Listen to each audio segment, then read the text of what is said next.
રાજુલા તાલુકાના રાબડા ગ્રામ પંચાયત દ્વારા હર ઘર જળ જેવા સૂત્રને સાર્થક કર્યું હોય તેવી કામગીરી રાબડા ગ્રામ પંચાયતના સરપંચ ઉપસરપંચ તેમજ રાબડા ગ્રામ પંચાયતના બોડીના સભ્ય સાથે રહી નર્મદાના નીરની લાઇન છેવાડાના માનવી સુધી પહોંચાડવાની નેમ સાથે કામગીરીનો આરંભ રાબડા ગ્રામ પંચાયત આ કામગીરીમાં 15મા નાણાં પંચમાંથી જાહેર થયું હોય જે કામગીરી છેવાડાના માનવી સુધી તેનો લાભ પહોંચાડે તેવી કામગીરી પૂર્ણતાના આરે હોય તેવું રાબડા ગ્રામ પંચાયતની બોડી તેમજ રાબડા ગામવાસીઓ પાસેથી જાણવા મળ્યું છે।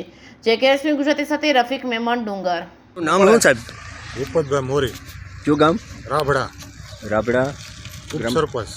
રાબડા ગ્રામ પંચાયતનો ઉપસરપંચ છો? હા, અત્યારે શેની કામગીરી ચાલી રહી છે સાહેબ? ત્યારે પાણીની કામગીરી ચાલી રહી છે 15મા નાણાં પંચમાં, અને છેલ્લું ઘર હતું જેને પાણી ન મળતું એની પણ લેન નાખી દીધી છે, અને 15મા નાણાં પંચમાં લાવી અને છેલ્લું ઘર હતું જેને ખેતરમાં મકાન બનાવ્યું હતું એને પાણી ન મળતું, એટલા માટે આ એની સ્પેશિયલ એના એક ઘર માટે પણ લેન નાખી દીધી છે 15મા નાણાં પંચમાં।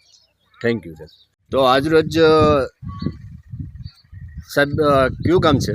રાબડા રાજુલા તાલુકાનું તો રાબડા ગામે આ પાણી પુરવઠા વિભાગમાંથી એટલે કે 15મા નાણાં પંચ રાજ્ય સરકારની જે ગ્રાન્ટો છે એ ગ્રાન્ટોના માધ્યમથી આજે જીપીડીપી અંતર્ગત ગ્રામ પંચાયતે મળતી જે વિભાગીય વ્યવસ્થા છે તે અંતર્ગત ગામના છેવાડા સુધી પાણી મળી રહે તે હેતુથી હર ઘર નળ હર ઘર જળ યોજના એક સંપૂર્ણપણે વ્યવસ્થા કરવામાં આવશે।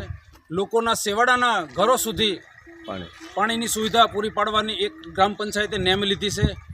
એ આપ પ્રત્યક્ષ જોઈ શકો છો કે કામગીરી સંપૂર્ણપણે ચાલુ છે અને સારી રીતે ચાલુ છે।